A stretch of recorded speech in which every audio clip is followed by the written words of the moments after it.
Evangelho, terça-feira da quarta semana do tempo comum.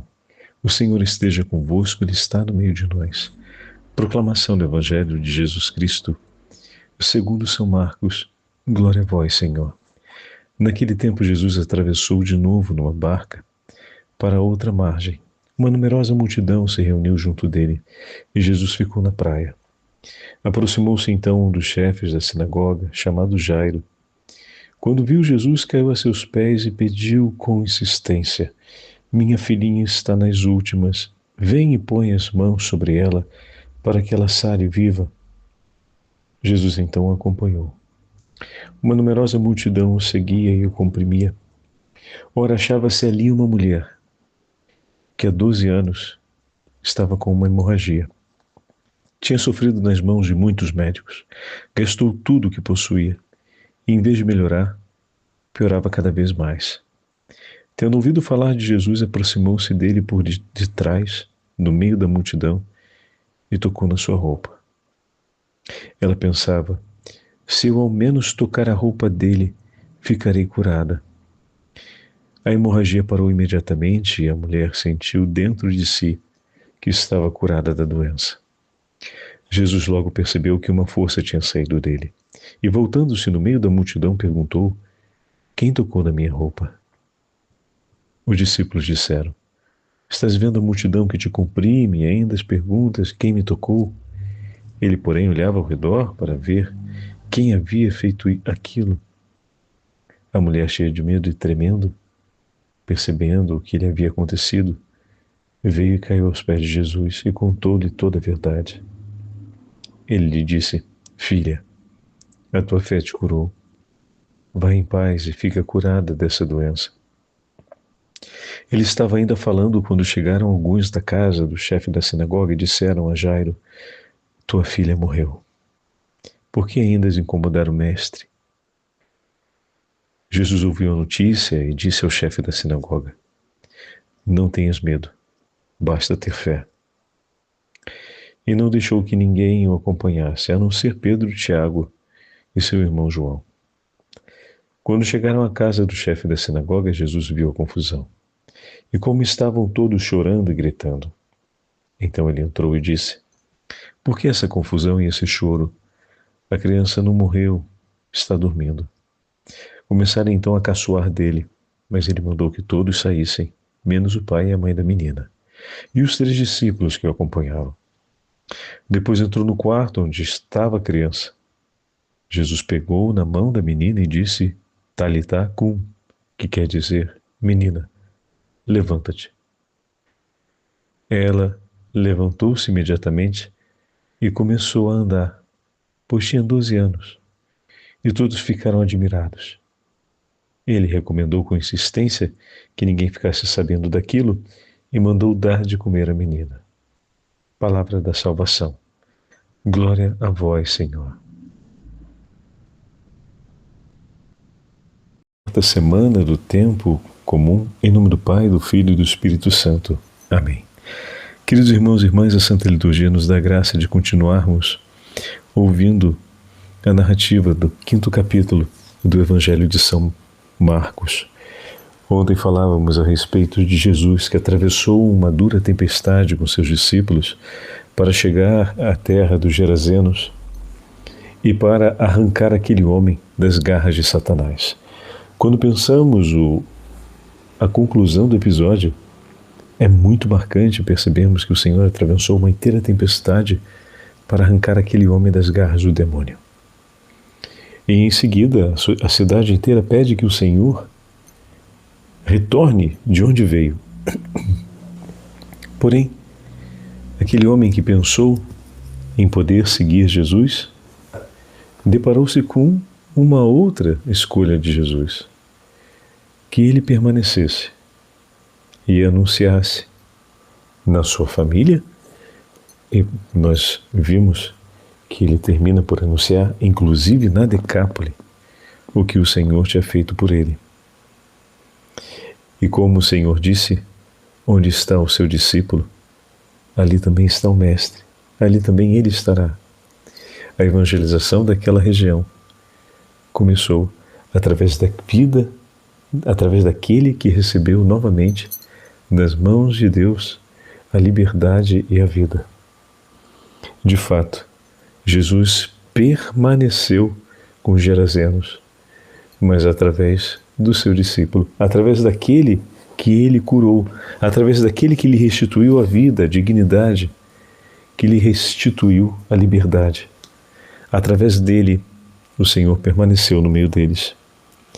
Que bom, queridos irmãos e irmãs, que o Senhor realize em nós prodígios e maravilhas e vale-se da nossa obediência, porque ele tinha um plano, Jesus lhe apresentou um outro e ele obedeceu.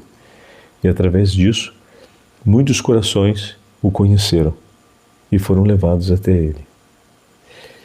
Jesus volta e atravessa novamente o mar, junto com seus discípulos, e desembarca dessa vez na cidade de Cafarnaum. O acolhimento que não recebeu do outro lado do mar, agora ele recebe. Eis que o chefe da sinagoga, Jairo, se apresenta e pede a Jesus, com um coração apertado, como todo pai que ama seu filho, que Jesus se apresse, pois ele crê que o Senhor pode estender suas mãos e curar sua filha que está morrendo. Meu Deus, você já parou para pensar, meu irmão, na grande coragem desse pai, de no momento em que sua filha está por morrer, ele tem a coragem de deixá-la para partir, para buscar em Jesus o socorro necessário? Numa situação como essa, o que você faria? Teríamos a coragem de jogar tudo nas mãos do Senhor, porque ao partir ele poderia perder o último instante da vida de sua filha. Poderia ainda correr o risco de não ser recebido por Jesus ou de não conseguir trazer Jesus até ela. Tinha uma série de fatores que poderiam criar nele uma certa intimidação ou receio. Mas ele confiou em Deus e lançou-se à busca de Jesus. E todo homem que confia no Senhor e se lança à busca de seu filho, o Senhor o conduzirá até ele. Mas era preciso, Jairo não sabia, que a sua fé fosse fortalecida, pois estava por viver o dia mais difícil de sua vida até o presente momento, mas não o viveria sem estar ao lado de Jesus. No meio do caminho, ele, que se apressava pela necessidade de sua filha, vê uma outra pessoa intervir e no meio da multidão terminar por parar Jesus. Aquela mulher que sofria há 12 anos de fluxo hemorrágico. E Jesus se para o seu caminho. Ele poderia ter sentido tanta raiva daquela mulher e do que estava acontecendo, porque poderia lhe tirar a única oportunidade. Mas Jairo não tem esse peso no coração, em nenhum momento é dito uma frase a respeito desse sentimento nos lábios dele. Pelo contrário, Jairo, junto com todos os que estavam ali na narrativa, estão observando a atitude de Jesus e também o que o Senhor fala. E tanto o diálogo do Senhor quanto a sua afirmação são importantes para o coração de Jairo, pois o testemunho da fé daquela mulher sustentará o coração de Jairo. Nesse exato momento que Jesus está falando, chega a notícia da morte de sua filha. E Jesus, que havia acabado de anunciar que pela fé ela foi perdoada, ela foi curada, vira-se para Jairo e agora diz para que ele tenha fé. Bendita a história de vida daquela mulher que sofreu por longos anos, mas o seu sofrimento nas mãos de Jesus significou o fortalecimento da fé do coração de um pai que rezava por sua filha. O valor de um sofrimento vivido nas mãos de Jesus pode ser enorme.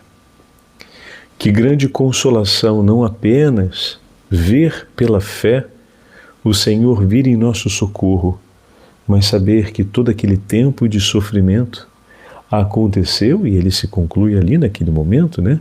Aconteceu para aquele pai, por exemplo, obviamente não só para isso, mas para tantos outros efeitos que não foram narrados aqui, pois o testemunho dela seguramente edificou a muitas almas, mas uma coisa é certa, aqueles anos de sofrimento foram para poder edificar o vigor da fé daquele pai que naquele momento esperava em Deus e suplicava por sua filha. Meus irmãos e minhas irmãs, quando entregamos nossas dores e nossa vida nas mãos do Senhor, o Senhor realiza prodígios no meio de nós e no seio da nossa comunidade. A continuação do texto, o Senhor chega junto com os discípulos até a casa de Jairo e é tratado de uma forma quase incrédula, irreverente, praticamente incrédula por aqueles que estão ali, que não acreditam no que Jesus diz.